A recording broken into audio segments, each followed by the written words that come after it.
大埔宏福苑發生5級火警。26號下晝2時51分，宏福苑宏昌閣外牆棚架起火，驚動多人報案。消防到場動用1隊搜救隊撲救。火警於下晝3點02分升為3級，至到下晝3點34分再升為4級。晚上6時22分升為5級。20時15分，警方同埋消防等部門交代火警。消防處指宏昌閣32層高，到場嘅時候，外圍棚架起火，同蔓延至單位同埋其他大廈，並持續收到求助個案。由於現場環境惡劣，不斷有雜物墮下，加上求助個案不斷增加，開始入夜需要更多人手支援，故升為5級火。消防出動760人救援，消防處處理28名傷者，其中9人喺現場死亡，6人嚴重，及後送院後有4人不治。火警中，1消防總隊目左腳受傷，1消防員熱衰竭，1消防員死亡。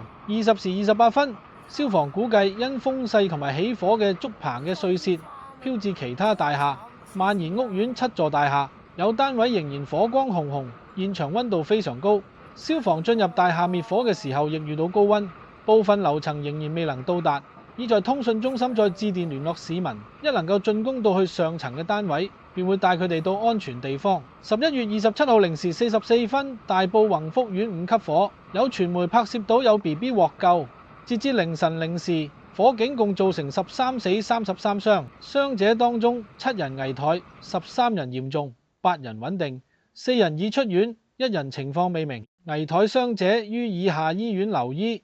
：1人廣華醫院，2人北區醫院，3人威爾斯親王醫院，1人伊利沙伯醫院。嚴重傷者於以下醫院留醫：3人大埔果打素醫院，2人北區醫院，1人瑪嘉烈醫院，3人威爾斯親王醫院，3人東區醫院，1人伊利沙伯醫院。隨民政處除開放多個臨時庇護中心，房屋局局長何永賢亦都表示，局方上下已立即跟進，其中寶田中轉屋同埋臨時收容中心以及龍田臨時收容中心可提供逾2000個單位同埋床位，供受火災影響嘅居民入住。